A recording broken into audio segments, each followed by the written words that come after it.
વિકાસ, પ્રગતિ અને પવિત્રતા. દીપમાલા ન્યૂઝ. નમસ્કાર.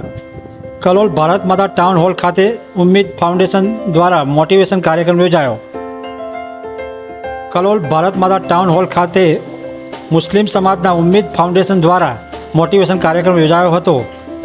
આ ફાઉન્ડેશને યોજાયેલા કાર્યક્રમમાં મુસ્લિમ સમાજના પ્રતિષ્ઠિત વ્યક્તિઓ તેમજ સમાજના શ્રેષ્ઠીઓ ઉપસ્થિત રહ્યા હતા. ટાઉન હોલની લગભગ બધી સીટો મુસ્લિમ સમાજના લોકો ઉપસ્થિત રહી ટાઉન હોલ ફૂલ કરી દીધી હતી. આ મોટિવેશન કાર્યક્રમમાં ગુજરાતના જાણીતા મોટિવેશન સ્પીકર સંજયભાઈ રાવલ ખાસ હાજર રહ્યા હતા. આ મોટિવેશનમાં સંજયભાઈ રાવલે આજે જીવન જીવવું અને કેવી રીતે જીવવું તેના દ્રષ્ટાંત આપી સરસ રીતે લોકોનું માર્ગદર્શન પૂરું પાડ્યું હતું. કેટલાક દ્રષ્ટાંત એવા પણ હતા કે જેનાથી દરેક માણસને જીવન જીવવાનો સાચો રસ્તો મળી જાય તેવા દ્રષ્ટાંતો પણ હતા. ડૉક્ટર બિલાલ શેઠે તેમને પણ આ બહુ સારું માર્ગદર્શન પૂરું પાડ્યું. ઉમ્મીદ ફાઉન્ડેશનના શ્રેષ્ઠીઓએ આ ફાઉન્ડેશનના ઉદ્દેશ તેમજ કાર્યો વિશે પણ વિસ્તૃત માહિતી આપી હતી.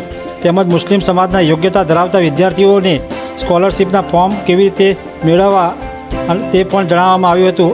આ ફાઉન્ડેશન દ્વારા મુસ્લિમ સમાજના પ્રગતિશીલ વિદ્યાર્થીઓ માટે તેમના પ્રગતિના દ્વાર ખુલી ગયા હોય તેવા લોકોના ચહેરા ઉપર ભાવ દેખાઈ રહ્યો હતો.